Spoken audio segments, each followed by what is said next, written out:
मदन मोहन मालवीय ने Oxford university के एक प्रोफेसर को चिट्ठी लिखकर हमेशा के लिए भारत आने का न्योता भेजा। प्रोफेसर ने भी खुशी खुशी ये न्योता स्वीकार कर लिया और ऑक्सफोर्ड की नौकरी छोड़कर भारत चले आए। ये प्रोफेसर कोई और नहीं बल्कि डॉक्टर सर्वपल्ली राधाकृष्णन थे। पंडित मालवीय ने उन्हें बनारस हिंदू विश्वविद्यालय का वाइस चांसलर बना दिया।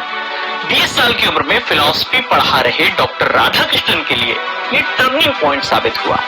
इसके बाद ही प्रोफेसर राजनीति और कूटनीति के दरवाजे पर दस्तक देता है। ये दस्तक इतनी तेज थी कि डॉक्टर राधाकृष्णन आजाद भारत के पहले उपराष्ट्रपति और दूसरे राष्ट्रपति भी बने।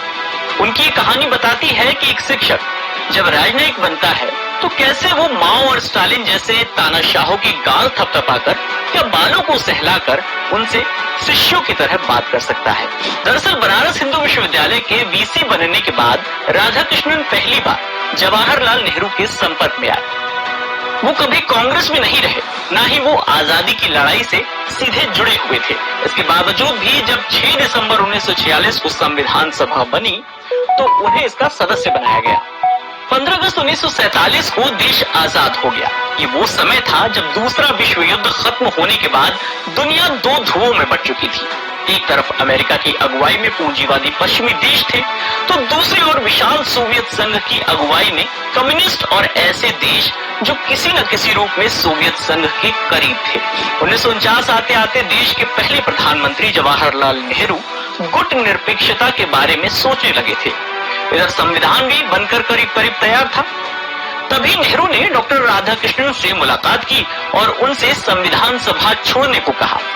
दरअसल नेहरू राधाकृष्णन को सोवियत संघ में भारत का राजदूत बनाने का फैसला कर चुके थे। उन्हें दो धड़ों में बढ़ चुकी दुनिया को साधने के लिए ऐसे दमदार शख्स की जरूरत थी जो ताकतवर देशों के ताकतवर नेताओं को समझा सके। 12 जुलाई 1949 को राधाकृष्णन ने काम संभाला। सभी सोचने लगे कि सोवियत संघ जैसे कम्युनिस्ट तानाशाही में फिलॉसफी के टीचर को क्यों भेजा गया। मॉस्को पहुंचकर राधाकृष्णन को सोवियत संघ के नेता जोसेफ स्टालिन से औपचारिक मुलाकात करनी थी, लेकिन 6 महीने तक स्टालिन ने मिलने का समय ही नहीं दिया। फिर 14 जनवरी 1950 को स्टालिन की ओर से डॉक्टर राधाकृष्णन को मुलाकात के लिए बुलाया गया। समय दिया गया रात के 9 बजे का। खास बात यह है कि स्टालिन दूसरे देशों के राजनयिकों से रात 12 बजे के बाद ही मिलते थे। ये सच्चिदानंद मूर्ति और अशोक बोहरा की किताब Radhakrishnan his life and ideas के 12वें चैप्टर में इस खास मुलाकात का जिक्र मिलता है। किताब के पेज नंबर 121 पर लिखा है, अभिवादन के बाद राधाकृष्णन ने स्टालिन से पहला सवाल पूछा, मिस्टर चेयरमैन सर, आपसे मिलना इतना कठिन क्यों है? स्टालिन ने जवाब दिया, क्या वाकई मुझसे मिलना इतना कठिन है? देखिए, हम और आप मिल तो रहे हैं। इसके बाद दोनों के बीच का माहौल इतना सहज हो गया कि सिर्फ 5 मिनट की ये मुलाकात 3 घंटे तक चली। पूरी मुलाकात के दौरान राधाकृष्णन स्टालिन को मार्शल और स्टालिन राधाकृष्णन को प्रोफेसर कहकर संबोधित करते रहे। एक और किस्सा है साल 1957 का। डॉक्टर राधाकृष्णन उपराष्ट्रपति थे और चीन के दौरे पर गए थे। इस दौरान उनकी मुलाकात उस दौरान चीन के प्रसिद्ध नेता माओ से होनी थी। माओ ने राधाकृष्णन को अपने घर बुलाया। जब राधाकृष्णन माओ के घर पहुंचे तो माओ उनको रिसीव करने के लिए आंगन में खड़े थे। आंगन में ही दोनों नेताओं ने हाथ मिलाया। यह जाने क्या सोचकर राधाकृष्णन ने माओ के बाएं गाल को थपथपा दिया। इस व्यवहार पर माओ के कुछ बोलने से पहले ही राधाकृष्णन ने कहा कि अध्यक्ष महोदय, परेशान मत होइए, मैं स्टालिन और पोप के साथ भी यही अपनापन दिखा चुका हूँ। इसके अलावा 5 सितंबर यानी डॉक्टर राधाकृष्णन के जन्मदिन को टीचर्स डे के रूप में मनाने से जुड़ा हुआ भी एक किस्सा है।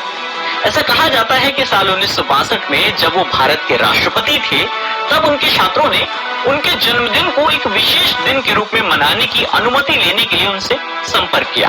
तब राधाकृष्णन ने उनसे कहा कि आप मेरा जन्मदिन मनाना चाहते हैं, ये अच्छी बात है, लेकिन अगर आप इस खास दिन को शिक्षकों की ओर से शिक्षा के क्षेत्र में किए गए योगदान और समर्पण को सम्मानित करते हुए मनाएं तो मुझे सबसे ज्यादा खुशी होगी।